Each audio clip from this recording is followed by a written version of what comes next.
where does that come from? It comes from one of the needs of the human child. It's an essential need. Just as we have the need to be held physically, to be fed, to be nurtured, we also have the need to be seen. Because we get to see ourselves the way others see us. And when the parents can't see the child in the child's essence, in the child's, well, the great psychiatrist, co-writer of the Oprah, Bruce Perry, has written a book called Born for Love. And we're essentially born for love. It's a developmental need. And love isn't just how do people feel about us, is do they see us? And if they can't see us for who we are because of their own limitations, and a lot of parents have trouble doing that, that's what they do, then the child wants to be seen in a positive way by their parent.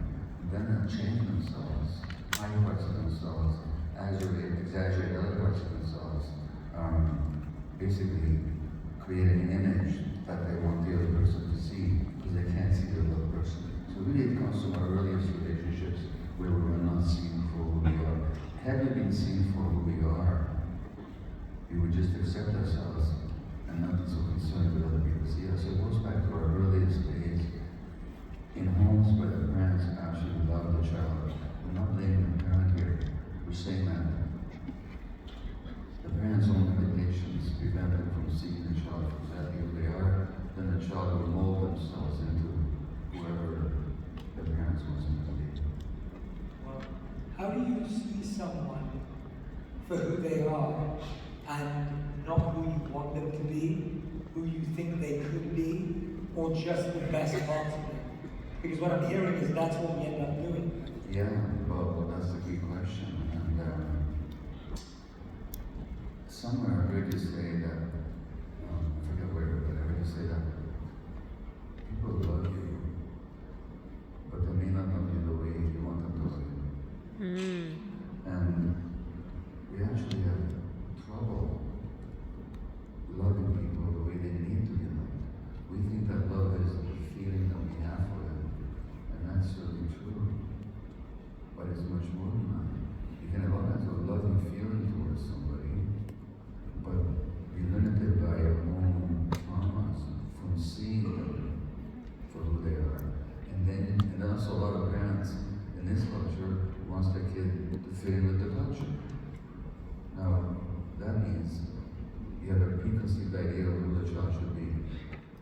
And then when you don't see the child as the way you want them to be, you're dissatisfied with them. Another child will get more impetus to fit themselves into the parents' expectations.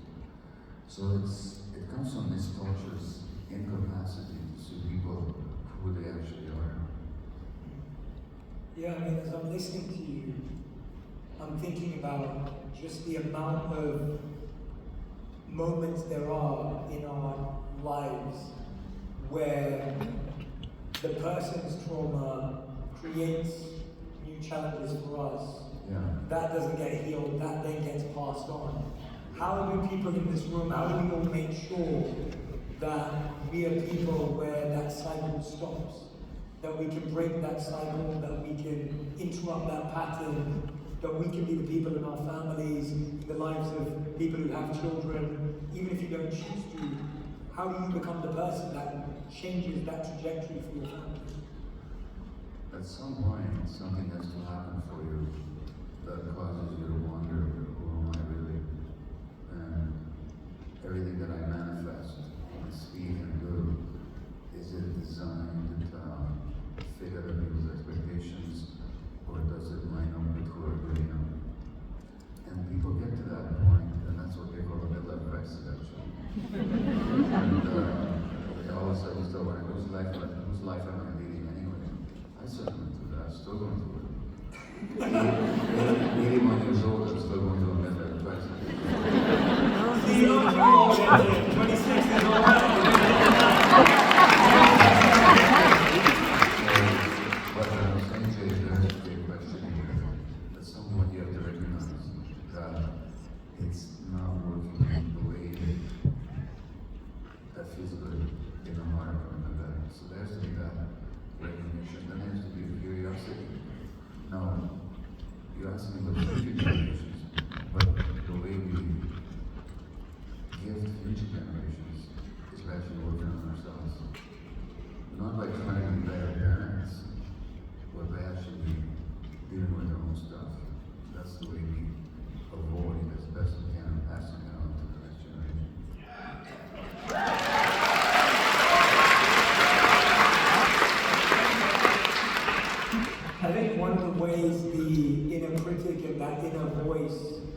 keeps us in prison is that it makes us believe we're only valuable when we're busy.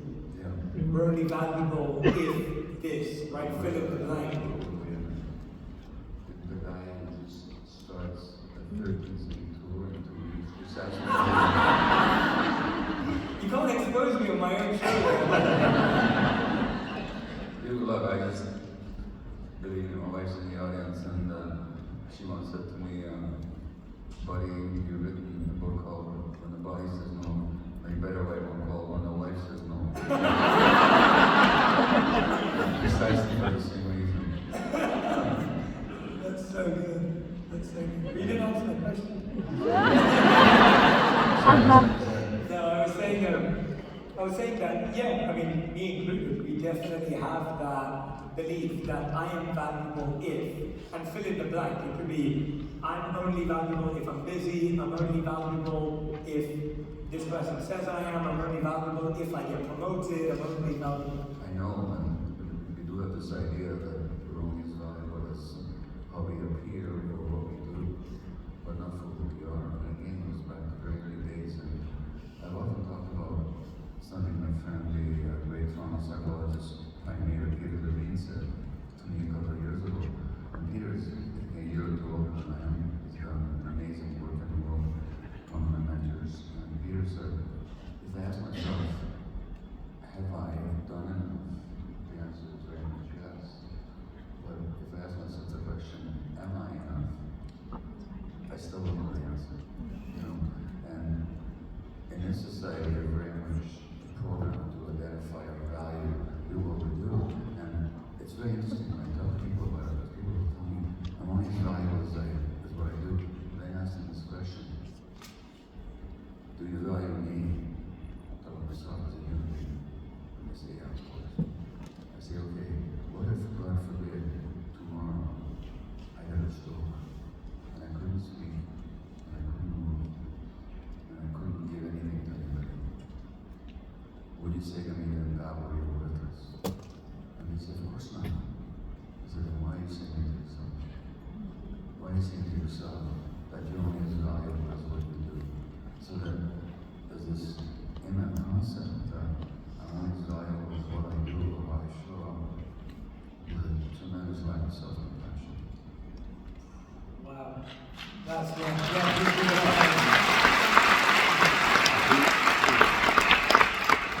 I've never thought about it like that. And the distinction you just made between those two questions. Yeah. Have I done enough?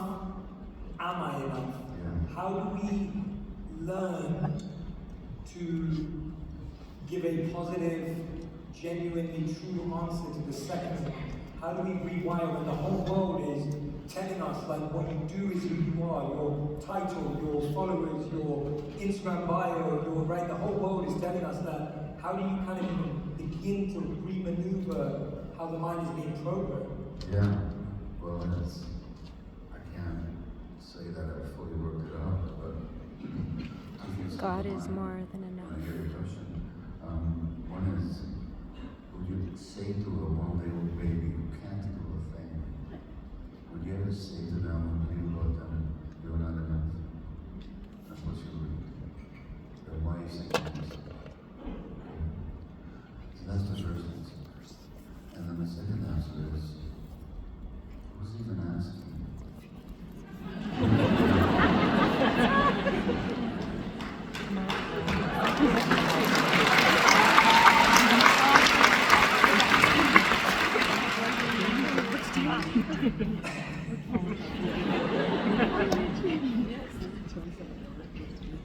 Yeah, well, on the flip side of feeling like we only have value when we work hard, a lot of us are guilty or feel guilty for resting. If you look at the studies in the United States, high percentages of people don't use their annual leave, and the annual vacation in the US is far less. I'm hoping in Canada people use their annual leave. In the UK, we definitely use our annual leave. But there's that sense that we all still feel a slight guilt for resting. We feel a guilt for taking a break. I can totally relate. When I was busy and worked on the family doctor, literally, and I used to deliver babies and look after pregnant women. I feel terrible going home later in the family because somebody might give birth without me. It's like, imagine somebody in the world is born without me. How's that? How did humanity survive all this? But there's that voice in me that says, I'm committed to that patient, I have to be there, and a sense of guilt, but I'm actually looking after myself. That comes from that same belief that we're not enough unless we're doing something. That lack of valuation of ourselves just for being.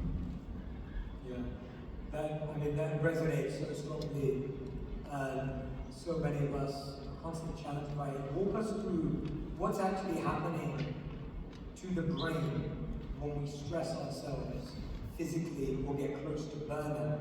What's actually happening to us that we don't see the invisible effects? We know that we get tired, we get exhausted, but what's actually happening inside that we often